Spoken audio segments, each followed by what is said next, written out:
Numbers everywhere. Sometimes they can seem a little, I don't know, boring. Right? Yeah, sometimes.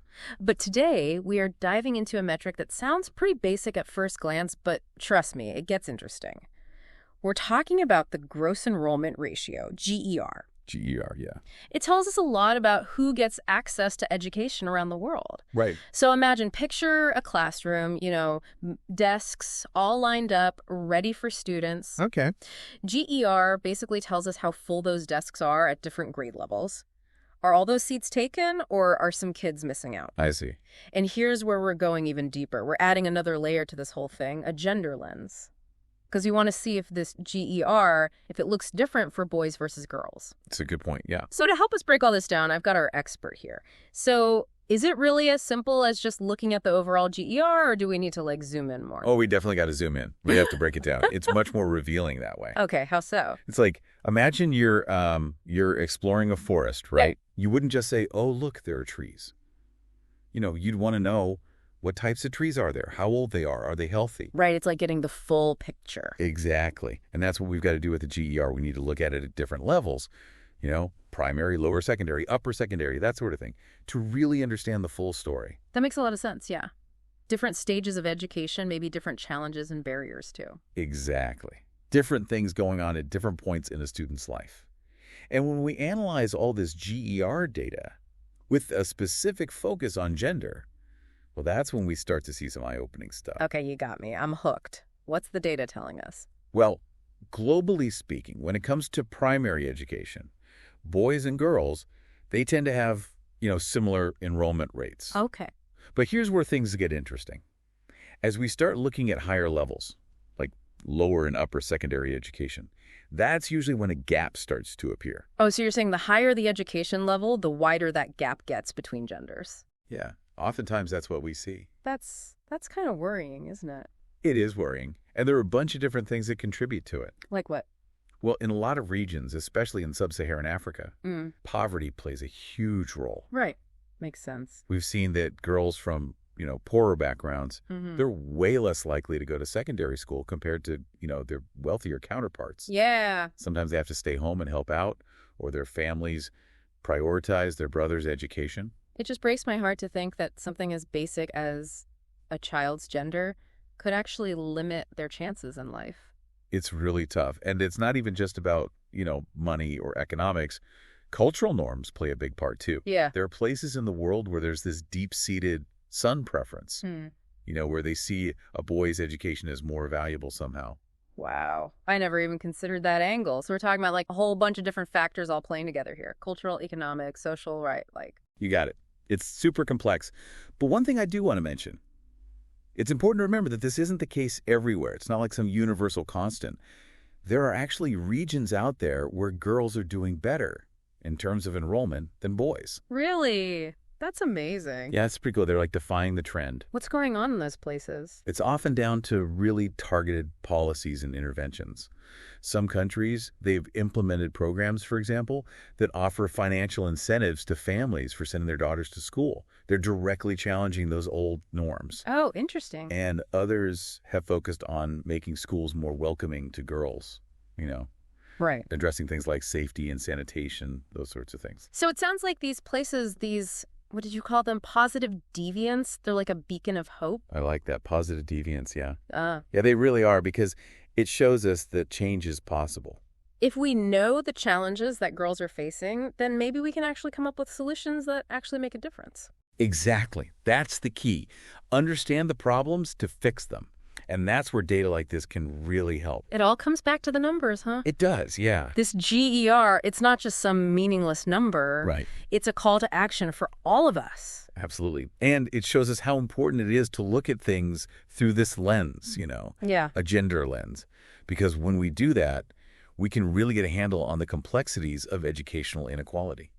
This has been a really eye-opening deep dive. So for everyone listening, as you learn more about this, here's something to think about. If we could actually make it happen, if we could achieve true gender equality in education, what would that do? What kind of ripple effects would that have throughout society? Just something to think about.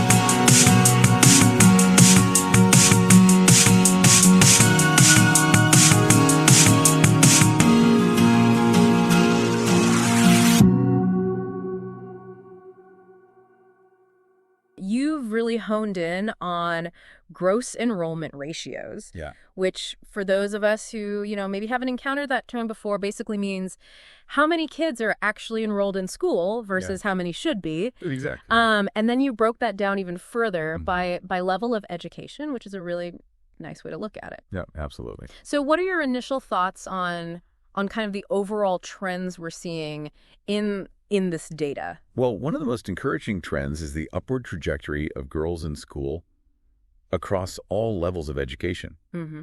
More girls are getting an education than ever before. And this isn't just about numbers on a page. Right. This is about transforming lives, right? Right.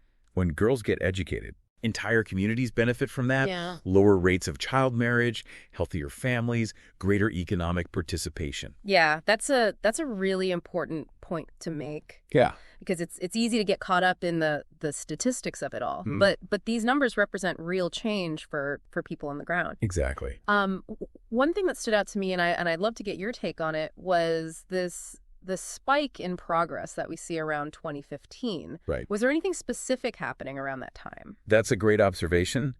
And while the data itself doesn't pinpoint a single cause, Sure. it does coincide with the launch of several global initiatives aimed at girls' education. Okay. For example, the UN Sustainable Development Goals, which were adopted in 2015, placed a strong emphasis on gender equality in education. It really makes you wonder. I mean, obviously we can't draw a straight line, That's but right. how much of initiatives like that, alongside countless other efforts on every level, contributed to this positive trend we see? Absolutely, and I think it highlights how interconnected these issues are Yeah. and the ripple effect that dedicated efforts can have. Now, even with this good news, and it is good news, the data also shows a persistent gap. Boys consistently having higher enrollment.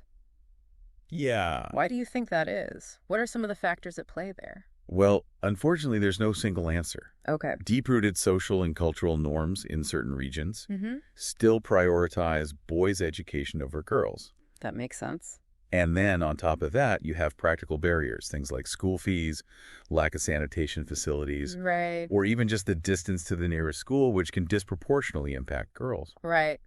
And it looks like those challenges are kind of playing out differently depending on where you look geographically. Exactly. The data really paints a fascinating picture here with stark regional differences. Mm-hmm.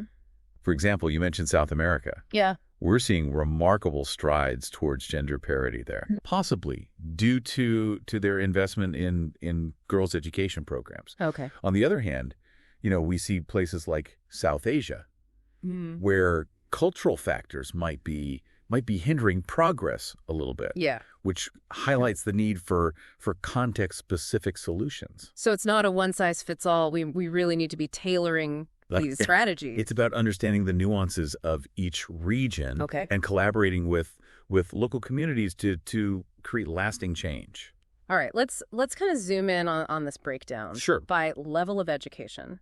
Primary, lower secondary, upper secondary. Mm-hmm. One thing that stands out is that the lower secondary level shows a closer gap from the start. Right. Does this imply that interventions focused on keeping girls in school at a younger age are paying off? That's a very astute observation, and I think it does suggest that if we can ensure girls are receiving an education early on, it increases their chances of staying in school longer. Right. So this could be due to increased awareness campaigns, targeting early education. It could be community-based efforts to support girls' education at the grassroots level. That's encouraging. It is. It shows that these focused efforts can really make a tangible difference. Exactly. But then what about, we also see this steeper rise in female enrollment at the upper secondary level. Right. What could explain that? Well, this is where it gets really interesting, I think. Okay. Because it could point toward evolving cultural norms, a growing recognition of the value of higher education for girls. Okay. As we see more women enter, though, traditionally male-dominated fields, it creates a powerful example for younger generations. It's like a positive feedback loop almost. Exactly. The more we can break down these barriers, the more opportunities become available. Absolutely. And it just kind of, it builds on itself, which is really, really encouraging. Yeah. This has been incredibly eye-opening. This data is fascinating. Yeah. I'm also thinking about what this data doesn't show us, Mm-hmm. which is, what about those girls who aren't represented in these enrollment numbers? That's a powerful question. What might their stories tell us? It really underscores the need for continued research Mm-hmm. and a deeper understanding of all the complex factors at play that prevent girls from accessing education. You've given us a lot to think about. Thank you. I really appreciate it. This has been a fascinating deep dive. My pleasure. Thank you so much. Absolutely. And thank you for joining us. Yeah, thank you for having me. On this deep dive, we'll see you next time.